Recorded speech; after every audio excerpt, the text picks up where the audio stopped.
Brasil, na seção de Goiás, pós-graduada em Advocacia do Direito Negociado Imobiliário, membra da Comissão de Direito Imobiliário e Urbanístico, da Comissão Notarial e Registral da Ordem do Advogado do Brasil, também da seção de Goiás, membro do BNI e sócia do escritório Moreira Vasconcelos Advocacia. Doutora Jordana, passo a palavra para você agora e bons trabalhos aí. Obrigada, Victor. Obrigada pela apresentação, parabéns pelo congresso, né, que hoje já finaliza, mas vocês tiveram uma semana aí corrida, com muitos temas, né, com bastante público, coisa boa.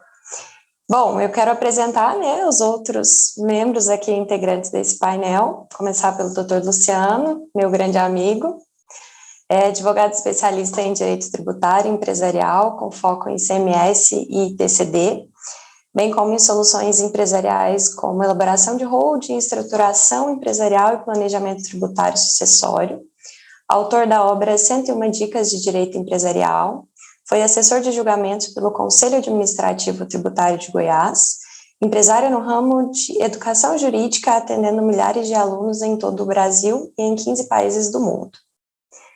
A nossa ilustríssima doutora Flávia Cesari, nossa participante aqui de Portugal, advogada, né, brasileira, com ampla atuação aqui no Brasil e também em Portugal, formada pela Universidade Cândido Mendes do Rio de Janeiro, inscrita na UAB do Rio de Janeiro e também na Regional de Porto, mestranda em Direito Europeu e de Concorrência, especialista em Direito Internacional, MBA em Gestão Empresarial pela FGV, atuação no mercado financeiro, atuação nas áreas de imigração de nacionalidade portuguesa, abertura, dissolução de empresas e compra e venda de imóveis.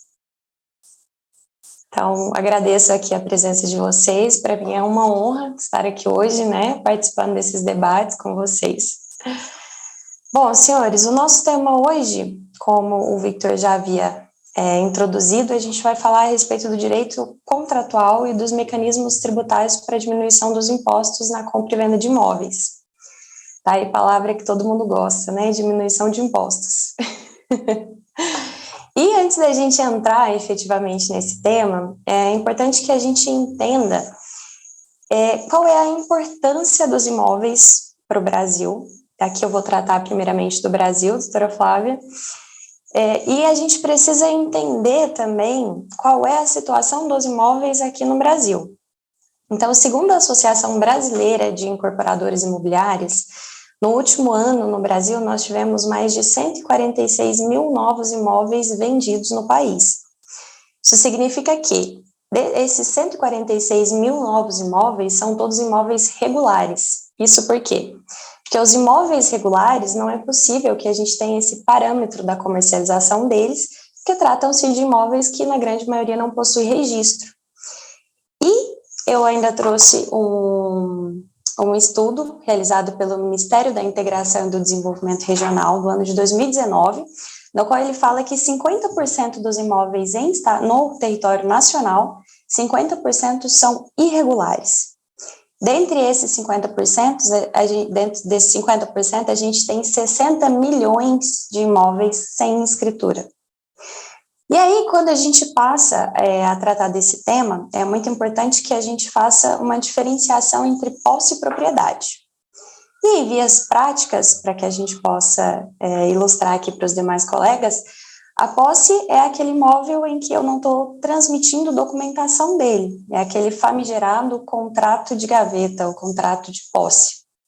A propriedade, por outro lado, para que se tenha a transmissão dela, eu preciso que seja feita a escritura pública, que seja registrada no cartório de registro de imóveis, e aí, efetivamente, eu tenho a transmissão da propriedade. Esses 600 milhões de imóveis no Brasil irregulares são imóveis em que apenas a posse é comercializada, não há que se falar na propriedade, porque eu não tenho escritura pública desses imóveis. E aí, quando a gente fala sobre esse tema, surgem algumas dúvidas no sentido de por que nós teríamos no Brasil tantos imóveis irregulares. E eu elenquei algumas causas que são mais frequentes, mais comuns. Entre elas, eu tenho a invasão de área pública, que são os imóveis onde são comercializados apenas a posse, que trata-se de imóveis que era área pública, que foram invadidas há 40, 50, 60, 70 anos ou mais. Então, ao longo desse período, houve-se a comercialização desse imóvel entre particulares, mas apenas da posse, porque são imóveis que, ressalvada a regularização fundiária, eu não consigo transmitir a documentação dele, eu não consigo ter uma matrícula no cartório de registro de imóveis e muito menos lavrar uma escritura pública de compra e venda. Um outro ponto, e aí esse casa muito bem com o nosso tema aqui hoje, são os custos para fazer a transmissão desses imóveis. E aí a gente entra tanto nos custos cartorários quanto nos impostos. E essa seria também uma das causas para que nós tenhamos um alto índice de imóveis irregulares no nosso país.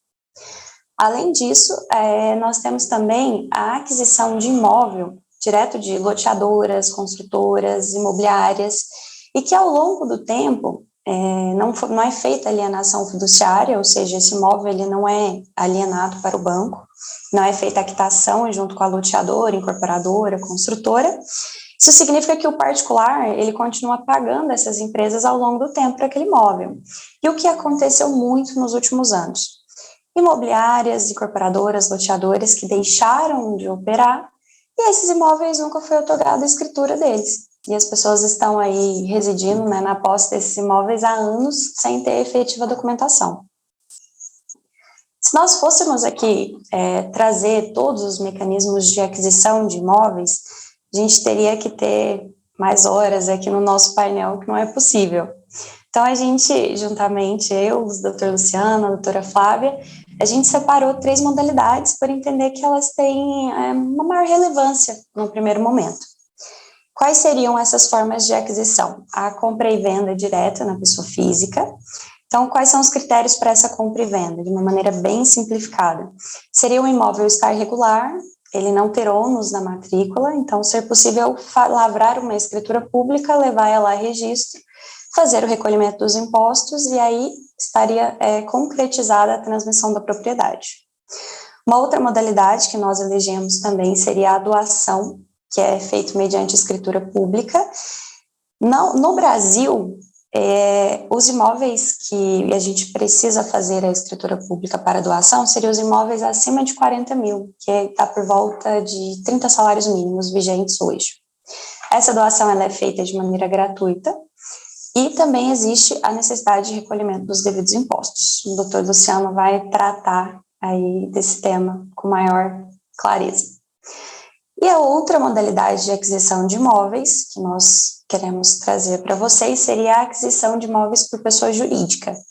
E aí aqui eu tenho 2 possibilidades. Eu poderia fazer a integralização desses imóveis no capital social da empresa, ou eu poderia fazer uma compra e venda similar à compra e venda na pessoa física, mas quem estaria comprando seria a pessoa jurídica. Então, agora eu chamo o doutor Luciano para tratar aí das questões tributárias dessas 3 espécies de aquisição de imóveis.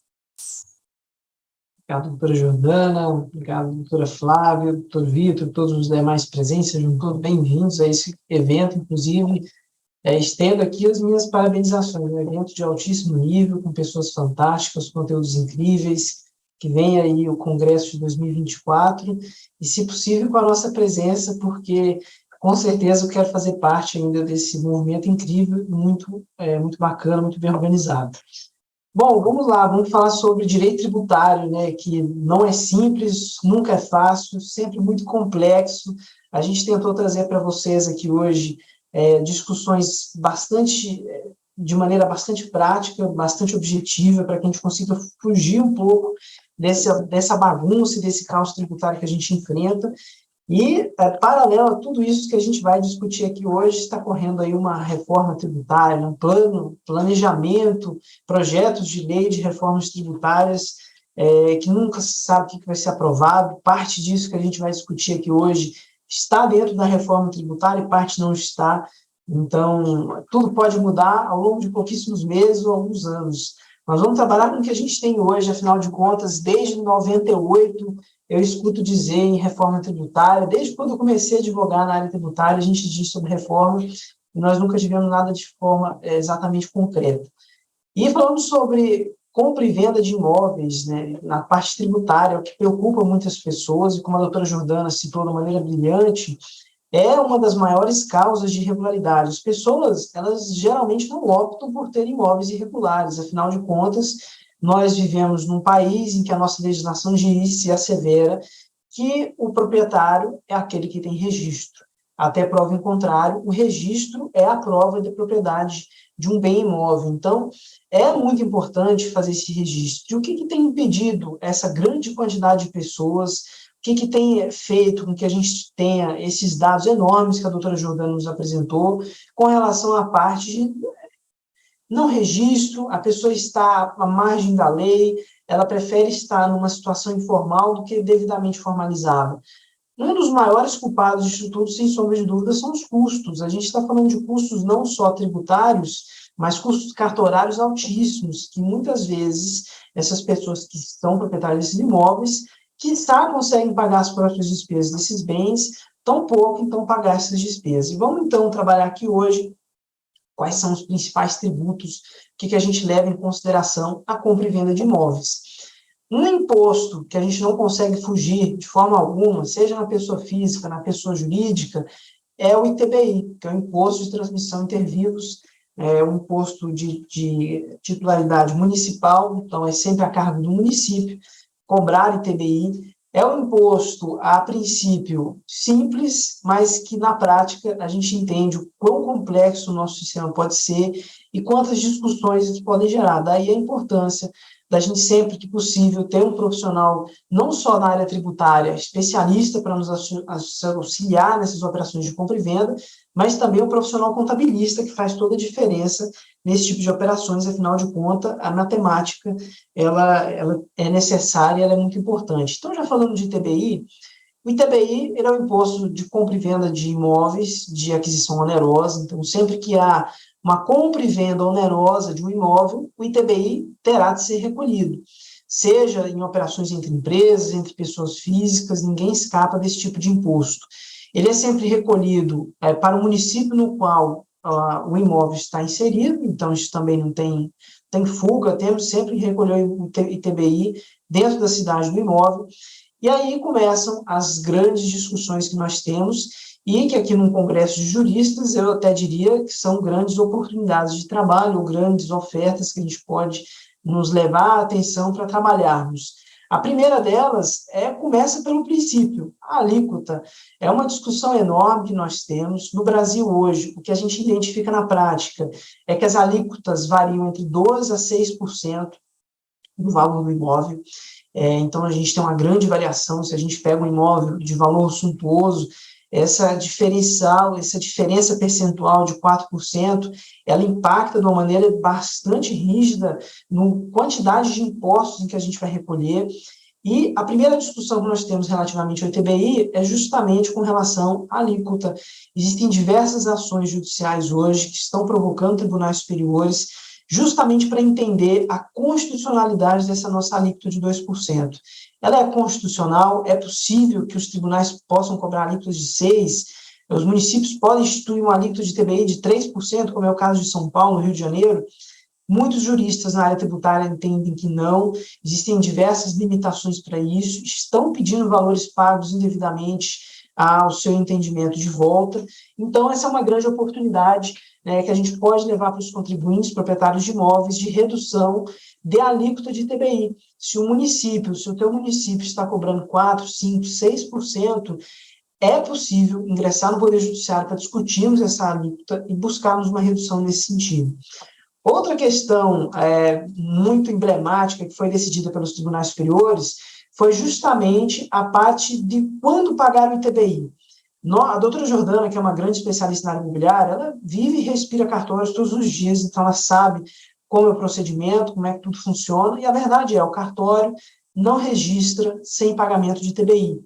E aí me vem o STF e me diz, só pago o ITBI depois do registro, porque é a partir daí que me surge a obrigação de pagar. Então, existem diversas discussões também na nível judicial com relação ao diferimento do pagamento do ITBI. Afinal de contas, às vezes, nós encontramos não raros os casos aqui com nossos clientes, e TBIs que passam valores milionários, milhões de reais só em TBI, de imóveis muito valorosos, propriedades rurais aqui no nosso estado mesmo passam de 100, 200, 300, 500 milhões de reais. Então, qualquer percentual, data de pagamento que a gente fala sobre esses imóveis, a gente representa um grande numerário que a gente está tendo uma responsabilidade de cuidar.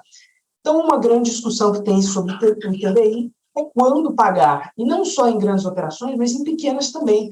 Por exemplo, existe uma grande discussão acerca dos tribunais superiores sobre pagamento de TBI em compromisso de compra e venda e cessão de direitos. É necessário pagar ITBI em cessão de direitos, compromisso de compra e venda? Existem jurisprudências que dizem que sim, existem jurisprudências que dizem que não. Então, existe margem, ao final das contas, para que o contribuinte possa buscar esse tipo de questão no Poder Judiciário, que é uma grande oportunidade para todos nós aqui que somos juristas. Bom, falando especificamente ainda de pessoa física, depois a doutora Jordana vai adentrar na parte de pessoas jurídicas e a gente consegue vir de uma maneira mais precisa com relação à parte tributária. Outro imposto que a gente não consegue fugir é o imposto de renda. Imposto de renda também é pago, seja por pessoas jurídicas, seja por pessoas físicas. E a gente tem um grande imposto aqui, nós estamos falando do ganho de capital, que é um imposto de renda, ele varia entre 15% a 22,5%, é uma tabela progressiva que a Receita Federal nos disponibiliza, e de acordo com o valor do imóvel, a gente tem que recolher o ganho de capital. E o que seria o ganho de capital em maneira bastante simples, para a gente simplificar a questão de uma vez por todas, para quem não é da área tributária não tem contato com esse tema. Simplesmente, o ganho de capital é calculado entre o valor de aquisição do bem imóvel e a diferença entre o valor de venda. É muito comum no Brasil, não é uma regra, não é um caso, 100% dos casos acontecem dessa forma, mas é muito comum, até mesmo pela política de juros que nós temos, um grande caráter inflacionário ao longo dos últimos anos, os valores dos bens sobem, inclusive dos bens imóveis. Então, é muito comum aqui no Brasil, em que nós temos contribuintes que adquiriram imóveis por R$200 mil, passaram-se 10 anos, e ele agora vende, aliena esse imóvel onerosamente por R$500 mil. Essa diferença entre 200 a 300, ou seja, uma diferença de 200 a 500, ou seja, uma diferença de R$300 mil positiva, ela é tributada pelo imposto de renda, então sofre uma alíquota de 15%.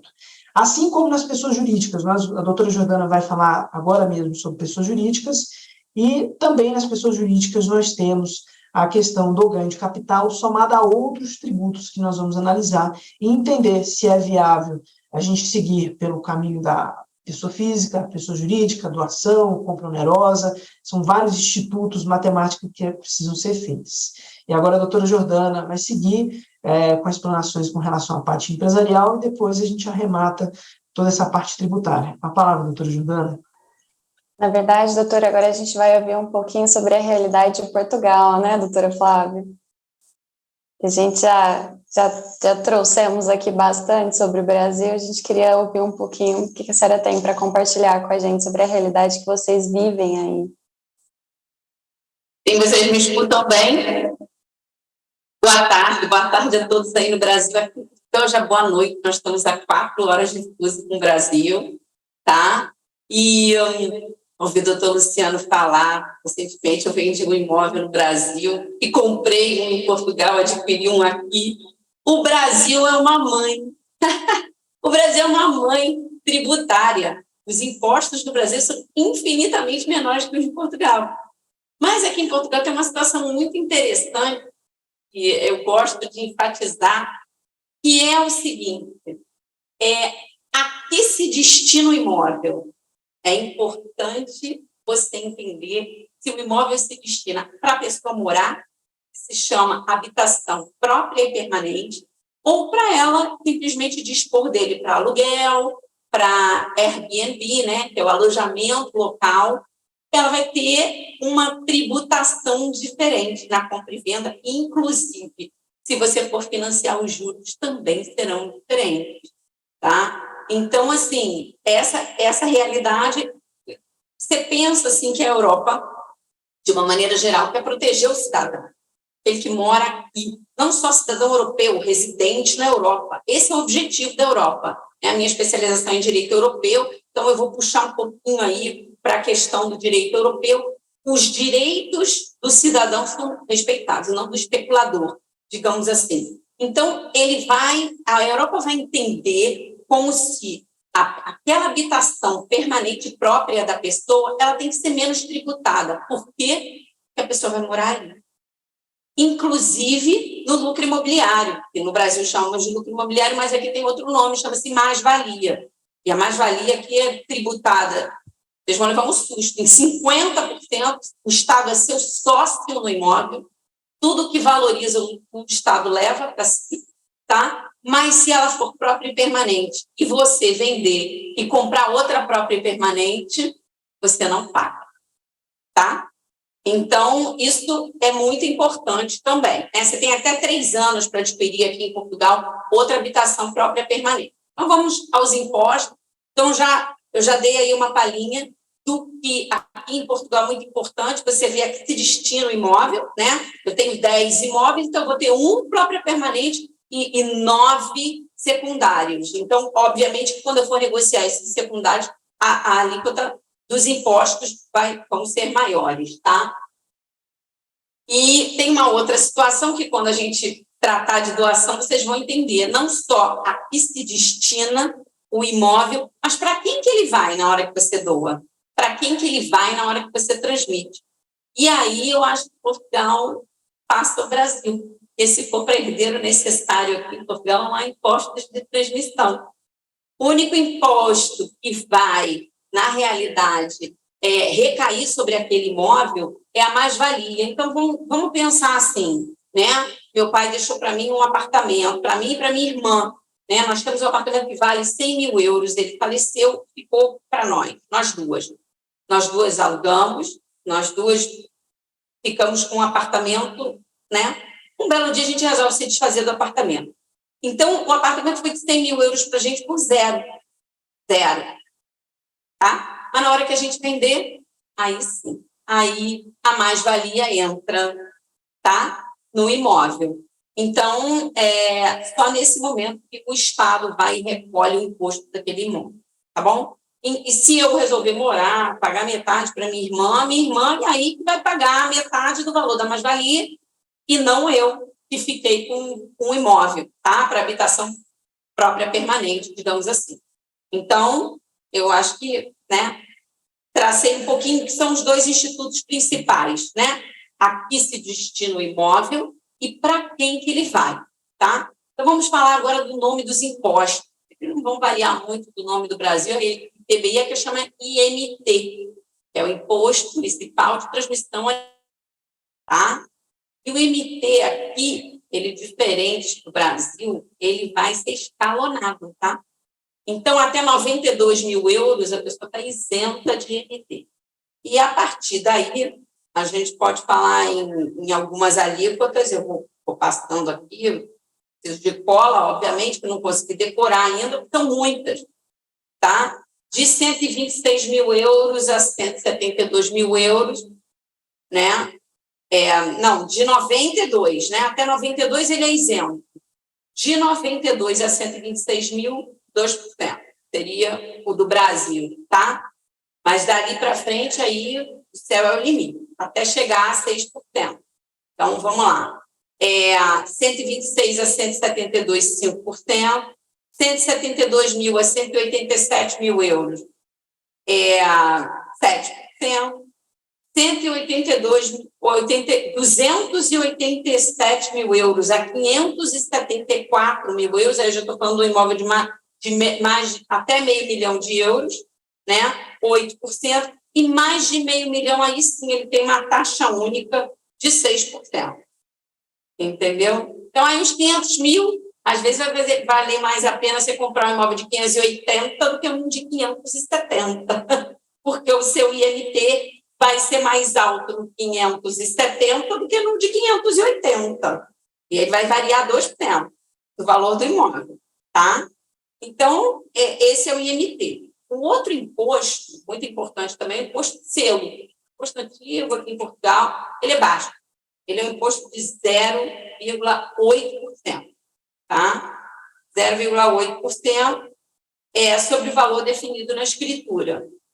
A outra coisa também é o valor do IMT, como no Brasil, igualzinho no Brasil, tá, gente? O valor patrimonial que está declarado nas finanças, o nosso mesmo valor do imposto de renda, mas eles pegam um valor sempre maior, ou o valor das finanças, ou o valor efetivamente da escritura, como no Brasil. No Brasil, pelo menos no Rio de Janeiro, eu tenho experiência do Rio de Janeiro, Rio de Janeiro ainda faz pior. Mesmo que você tente dizer que o imóvel foi vendido por R$100 mil, você, na realidade, a operação foi de 300, né? Se o Estado achar que o imóvel vale 500, ele vai te cobrar aí o ITBI de 500. Rio de Janeiro é terrível com isso, né? Com a especulação imobiliária.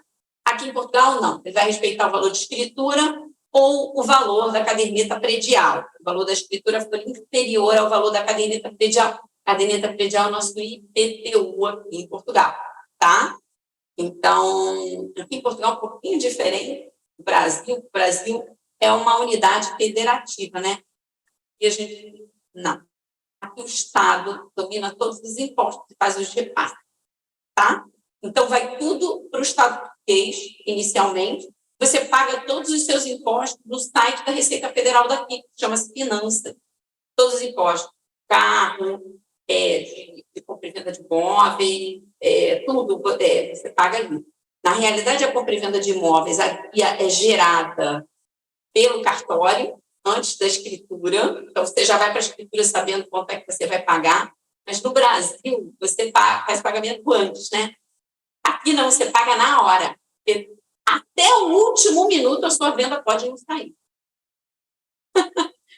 Eles são muito desconfiados, né? Então, assim, o pagamento é na hora, mas por incrível que pareça, gente, você leva o seu cartão do banco, ele bate com uma maquininha ali e bateu. Você paga 10 mil euros, 15 mil euros, bateu ali no cartão de débito, tá? É bem simplificado nesse aspecto. Mas você vai pagar os impostos na hora da escritura. Normalmente, o que eu faço? Antes, eu peço para o notário calcular, ele já vem com as guias, eu informo aos clientes qual é a guia, e eu, a grosso modo, falo para os meus clientes, você paga 9%? Flávia, 9%? Para sobrar. Você ficar feliz, vai falar, ih, Flávia, foi menos, que bom. Né? Eu sempre falo, vai adquirir imóvel aqui, separa os 9% do valor do imóvel, escritura para imposto, para pagamento do IMT, do imposto seu. Tá? E também dos cartório e etc. Né? As taxas, por incrível que pareça, aqui, as taxas de cartório não são tão altas, tá? São bem mais baixas. Você faz uma escritura aí com 500, 600 euros. Não tem aquela taxa que, pelo menos no Rio de Janeiro, me cobraram a última vez uma taxa absurda, era em cima do valor do imóvel. Né? E, enfim, aqui não. A taxa do cartório é fixa. E também tem uma outra característica que eu não vou resistir, eu vou ter que falar. O advogado pode fazer escritura pública.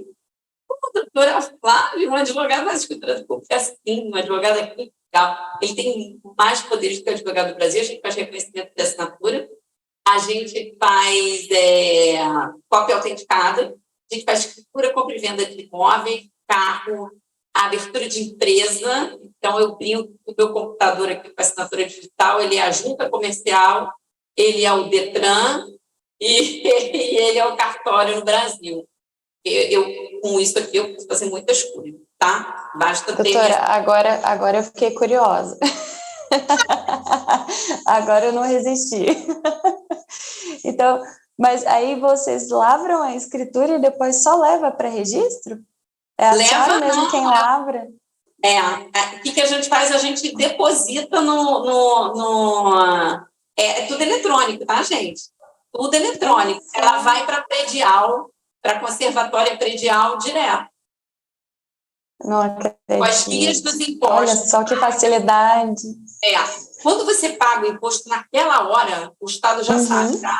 Ele bate ali na hora para o Estado. É impressionante. Entendi. Várias coisas aqui em Portugal você paga e libera na hora. Assim, porque aí não...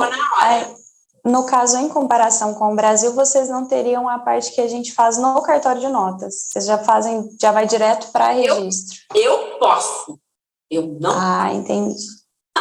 Eu vou explicar para vocês por quê. Porque tem umas regras. Digamos assim, eu represento meu cliente. Eu posso fazer aquela escritura? Não, ali tem um conflito de interesses. Então, eu chamo um terceiro para fazer aquela escritura, no caso. Tá? Então, é muito comum isso aqui. Fora que um notário, ele vai saber, cada termino e tal, mas eu estou pensando seriamente em fazer uma pós em direito notarial, que aqui é muito grande, vocês podem imaginar por quê, né? E uma pós-graduação em direito notarial, e você faz direto com as conservadoras. Então, você faz a pós em direito notarial com quem vai fazer exigência sobre o seu registro. Então, assim, é maravilhoso. Então, assim... Bacana. Mas e com relação aos custos? Aí, por exemplo, o que a gente paga aqui para a escritura pública, nesse caso, não teria esse valor aí, ou seria para o advogado? Tem, e você paga para o advogado, mas ele é livre, tá? Ele é livre. Então, eu posso fazer num notário que é mais barato que o outro. Até o notário, até o cartório pode ser mais barato que o outro, em termos de honorários, tá? Entendi. Ele pode ser mais barato que o outro. Por exemplo, às vezes, nas cidades pequenas até, os notários estão mais caros. E eu costumo fazer, então eu vou para uma cidade maior, eu vou para o Porto. Eu tenho mais oferta, eu consigo data, a gente tem que agendar a escritura, tudo aqui é agendado, tá? No Brasil também, a gente agenda a escritura no Brasil, né? Sim. Mas aqui, por vezes, tem vezes que você quer a escritura e só tem para 40 dias. Nossa, não, aqui pelo menos isso a gente não pode reclamar, porque tem uma certa celeridade, assim, o cartório de notas também quer receber, né, a escritura, então, e aí tirando as exigências, né, que fica travado lá, a coisa flui bem. E aí a gente faz a escritura, aí eu vou para uma cidade maior, que normalmente eu consigo vaga rapidamente para fazer a escritura, tá? O que quando a gente vai fazer a escritura, a gente faz toda a documentação que eu já olhei do imóvel, eu mando para o notário de novo. Então, ele vai olhar os reais, aqui tem outro nome, né? Caderneta predial, ele vai olhar tudo que você já olhou de novo. Declaração de condomínio, de não dívida. Aí ele vai olhar umas coisas que ele tem no Brasil, como, por exemplo, um documento muito interessante, é o certificado energético do imóvel. Você, quando compra o imóvel, você tem que saber o quanto que ele vai gastar de energia para você viver ali dentro. Então, os certificados energéticos, eles vão da letra A até a letra F, sendo a F, obviamente, a pior classificação energética. Ou seja, você vai gastar as calças ou morrer congelado. No inverno, e vocês não pensem que isso não acontece. Muita gente passa um inverno muito difícil nesses imóveis com a classificação energética muito baixa, né? São imóveis de parede de pedra, onde o vento entra, assim, situações muito inóspitas, difíceis, e que possivelmente a única fonte de aquecimento do imóvel seja o fogo. Tem a lareira ali, né, que vai aquecer o imóvel. Então, esse é um documento necessário. Então, fugindo aqui um pouquinho do tempo, é porque é muito interessante, muito interessante. Tem muitos meandres e muitas coisas que vão falar o quanto aquele imóvel custa. E também, do ponto de vista tributário, e aí eu vou abrir aí uma aspas para falar de uma situação muito interessante, que é a imóvel de reabilitação urbana aqui. Muita gente compra aqui, reforma e vende, né? Isso se chamam áreas de reabilitação urbana. Se ele tiver uma licença na Câmara, ele fica isento desse IMT que eu falei para vocês, que é o ITBI. Então, poxa, você vai ganhar aí até 800 desconto. Você não vai pagar. Mas ele tem que subir 3 classificações energéticas para isso. Tem que ser no mínimo B. No mínimo B.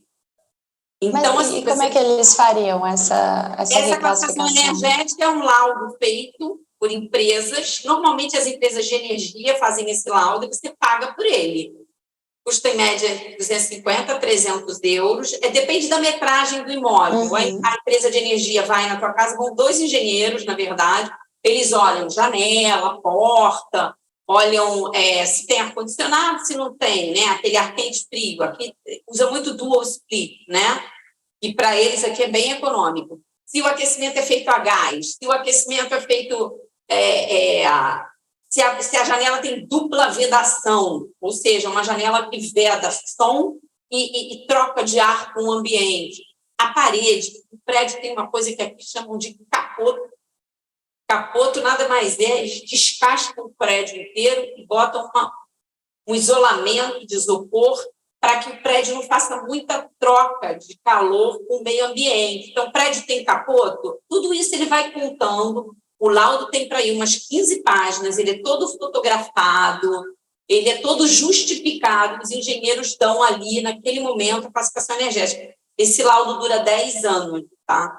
Esse laudo dura 10 anos, então você pode comprar e vender o imóvel. Agora, se você fez alguma melhoria, por exemplo, eu aqui na minha casa agora vou botar split.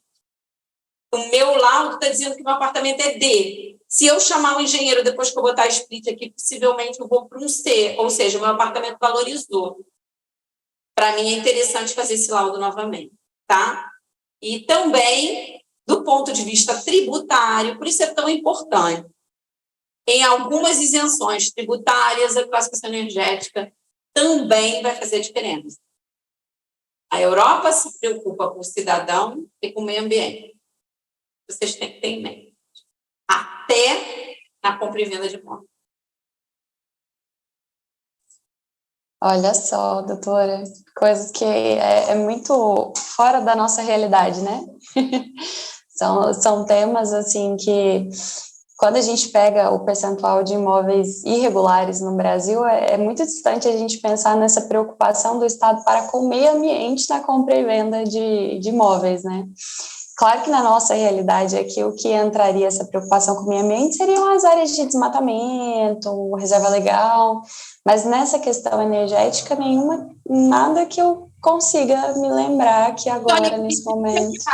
Eu vou dizer para você, eu estudei direito ambiental aqui, o Brasil produz energia limpa, gente. A hidrelétrica, apesar de ter os danos ambientais, é uma energia limpa. Aqui tem até carvoeira ainda. Aqui tem até carvoeira ainda. Então, a Europa se preocupe agora com a guerra da Ucrânia. A Rússia mandava gás para cá. Vocês vivenciaram, leram sobre isso no Brasil. E isso impactou diretamente o bolso de cada cidadão europeu. Não resta a menor dúvida, a minha conta de luz subiu por causa disso, entendeu? E de todos os cidadãos, né, que aqui reside na Europa. Então, tanto estrangeiro quanto europeu que aqui reside é a gente. Por isso que a Europa se preocupa tanto. E também do ponto de vista da poluição. A Europa, no verão, sofre muito com as queimadas. Vocês não têm noção, porque esquenta o tempo, o mato pega fogo. Pega fogo mesmo, gente. Quando eu falo pegar fogo, é você atravessar a estrada com tudo incendiado do teu lado. Peguei isso ano passado, eu fiquei apavorada. Então, assim, essa preocupação existe, ela está no direito tributário, ela está no direito imobiliário e ela está por todos os lados aqui. Eu acabei de comprar um carro que é híbrido plug-in, que chama, né? Ele liga na tomada, é limpo, ou seja, eu tive uma isenção de imposto na hora de adquirir o carro, de mais de 10 mil euros, tá? Então, assim, está aqui, está presente, e é uma função da fiscalidade também preservar pelo meio ambiente, até na compra de imóvel, né? Então, eu gostaria de deixar essa pontinha e esse gostinho do que é o velho mundo perto do que a gente vive no Brasil, é outra realidade, né? Com certeza, são realidades ao mesmo tempo distantes, mas próximas, né? E assim, aqui eu vou falar também, acredito que em nome do Dr. Luciano, que quando a gente olha a carga tributária brasileira, principalmente com relação aos imóveis, o nosso sentimento é que ela já é altíssima, né? Quando a gente ouve a realidade de outros países, a gente verifica que pode ser que não esteja tão ruim assim, que pode piorar ainda o cenário. A verdade, né, doutora Flávia, doutora Jordana, até abrindo um parêntese rápido aqui, fugindo um pouco da discussão, quando a gente olha outros países, como a doutora Flávia disse, a nossa imposto aqui sobre a renda, né, sobre o patrimônio, ele é muito pequeno. Se você compara com a Europa, com países desenvolvidos, é altíssimo. Qual é o grande pecado do Brasil? A nossa carga tributária está voltada para o consumo. A maior parte da carga tributária, 66%, 67%, para ser mais preciso, de todos os nossos tributos aqui dentro, eles estão sob consumo. ICMS, IPI, ISS, fora as contribuições, que são umas trocentas. Então, o consumidor final, seja ele pobre ou bilionário, ele é muito onerado. Agora, lá em Portugal, não. A doutora Flávia falou muito bem. Quem tem um imóvel vai pagar caro por ter isso. Mas, provavelmente, na estrutura tributária deles, a parte de consumo é desonerada. Então, você incentiva riqueza, fluxo de mercadorias, compra e venda, qualidade de vida das pessoas que têm acesso a produtos num preço mais, vamos dizer assim, entre aspas, acessível, diferente do Brasil. Então, um parêntese bom, e eu acho fantástico fazer essas comparações para a gente conseguir traçar esses paralelos. Muito bacana a sua explicação, viu, doutora Flávia? Parabéns. O imposto que aqui usa para consumo, o Brasil está querendo pegar a ideia, né, que é o IVA, que é o Imposto de Valor Agregado, né? O IVA praticamente aqui em Portugal tem 3 alíquotas, que é 6, 13 e 23. A Portugal é terrível, adora aplicar só de 23%, inclusive no serviço jurídico, tudo que eu presto serviço, eu dou nota, né? Eu dou a nota, né? E ela é gerada diretamente no site das finanças, já sai direto os 23. Um parênteses que eu gostaria de colocar aí para vocês, lógico, o preço no mercado, quando você vai comprar o seu iPhone, né, meu telefone, ele já está com o IVA incluído.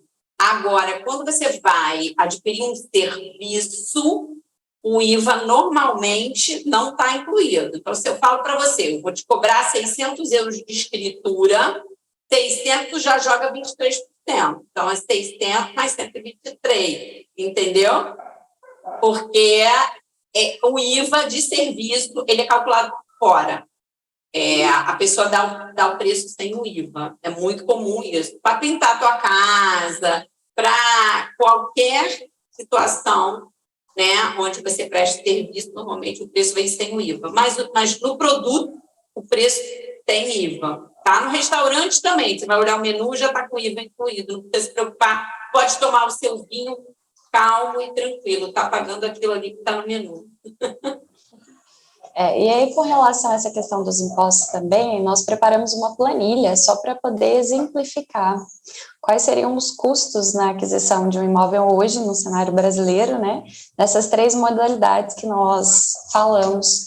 Luciano, você consegue espelhar ela para a gente? Claro, vou abrir ela aqui, deixa eu esperar para vocês agora mesmo.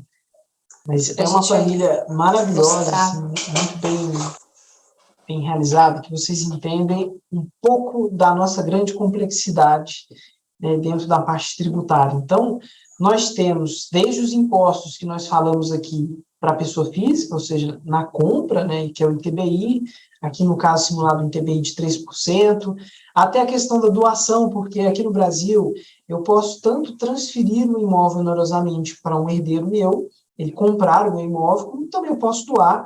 Inclusive, esse é um instrumento de planejamento tributário imobiliário muito utilizado.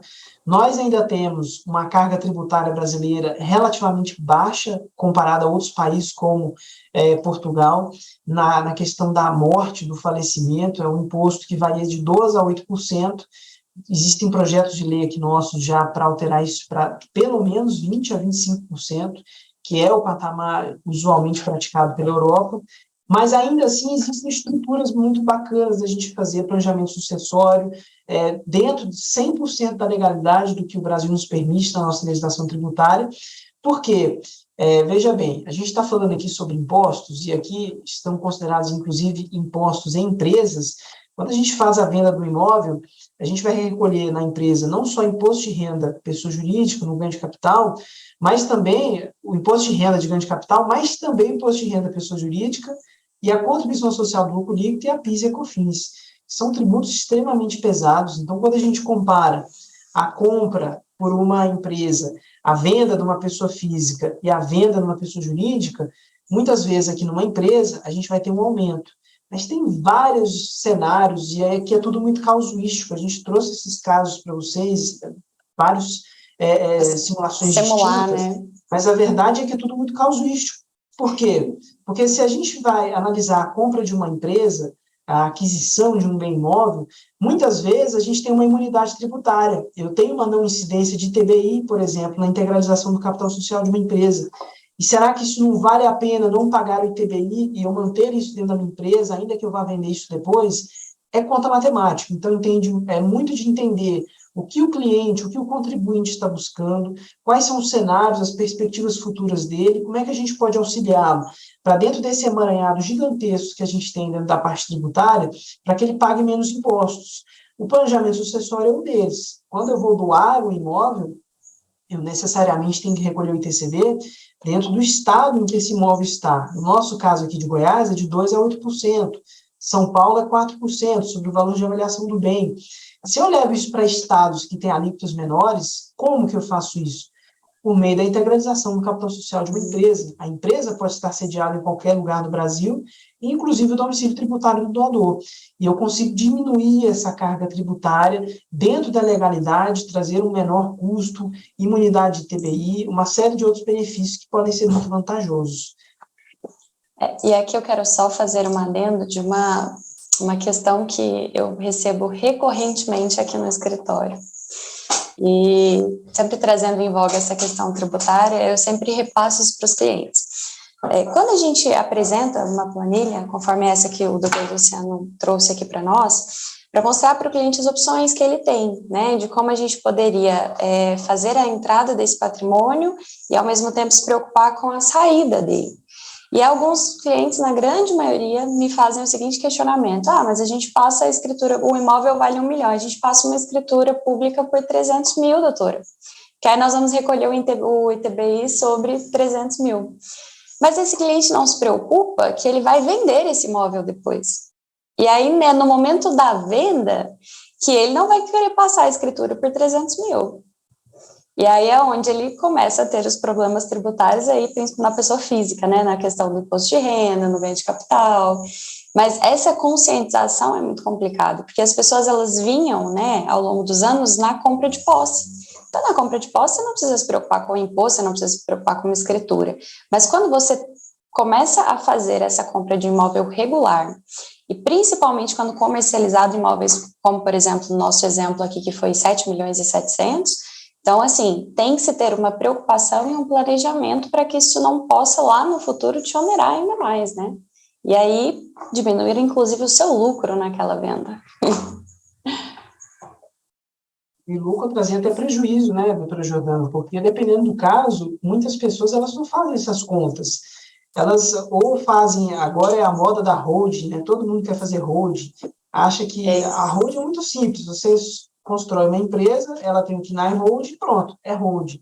Mas a verdade existe um planejamento imenso por trás disso, diversos institutos, análises, cálculos matemáticos, porque se eu subo um imóvel desse para uma holding, depois quando ele for vendido, além do ganho de capital, que não é pequeno, que ele vai ter que ser pago, eu tenho que ainda pensar na minha PIS, na minha COFINS, no meu imposto de renda pessoa jurídica, na contribuição social de lucro líquido, e isso traz um impacto muito grande. Eu trouxe até 3 diferenças aqui para a gente poder avaliar entre os nossos 3 possíveis regimes brasileiros tributários que as empresas podem estar enquadradas. Simples nacional, lucro presumido e lucro real são os nossos 3 possíveis regimes utilizados. No Simples Nacional, a gente vai simplesmente pagar o imposto de renda ganho de capital. Isso não entra como faturamento para fins de alíquota do Simples. Então, é um alívio, é interessante, em que pese eu não possa ter o KNAI Holding ou administração de imóveis dentro de uma empresa do Simples. Ela entra como ativo imobilizado. Até isso, classificação contábil é importante. No lucro presumido, além de pagar o ganho de capital no imposto de renda, a diferença entre esse ganho, ou seja, o valor de aquisição e o valor de venda, ele tem que ser alocado dentro da presunção de lucro, que em regra para esse tipo de atividade é de 32%. e aí sobre essa base de cálculo, em 32% vence a tributação de imposto de renda à pessoa jurídica, contribuição social do lucro líquido. No lucro real, da mesma forma, a gente aplica o ganho de capital, a diferença a gente aloca dentro da percepção econômica da empresa e recolhe o imposto de renda e também CSLL dentro dos percentuais e alíquotas que estão ali incluídas dentro da empresa do lucro real. Em resumo, em regra, vender imóveis para uma pessoa jurídica acaba sendo, na venda, mais oneroso do que numa pessoa física, mas na aquisição isso já tem um benefício, porque eu tenho uma imunidade tributária desde que eu destine esse imóvel ao meu capital social, um aumento de capital social, uma integralização desse imóvel como capital social.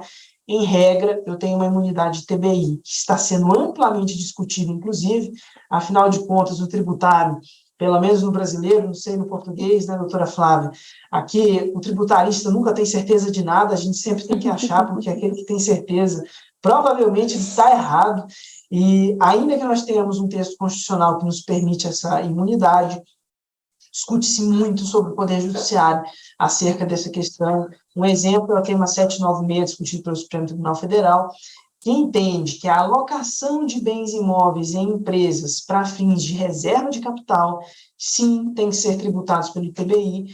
Já, por outro lado, existe uma grande discussão ainda não pacificada sobre o alocamento desse imóvel enquanto aumento de capital social na diferença do valor declarado para o valor de mercado. Então, vejam como é limítrofe, quantas análises têm que ser feitas para a gente conseguir assessorar casuisticamente um cliente ou um contribuinte dentro daquilo que ele precisa. São uma série de análises. O doutor Jordana falou muito bem, ganho de capital. Eu passei por isso pessoalmente, adquiri um imóvel agora recentemente, o vendedor apenas me ligou e disse: Luciano, preciso que você declara por X valor. Impossível. Quando eu for vender esse apartamento, eu vou pagar um ganho de capital absurdo. Então, são vários cenários que são importantes serem levados em consideração, né, doutora Jordana? Exatamente. E as pessoas não se preocupam.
e é muito importante.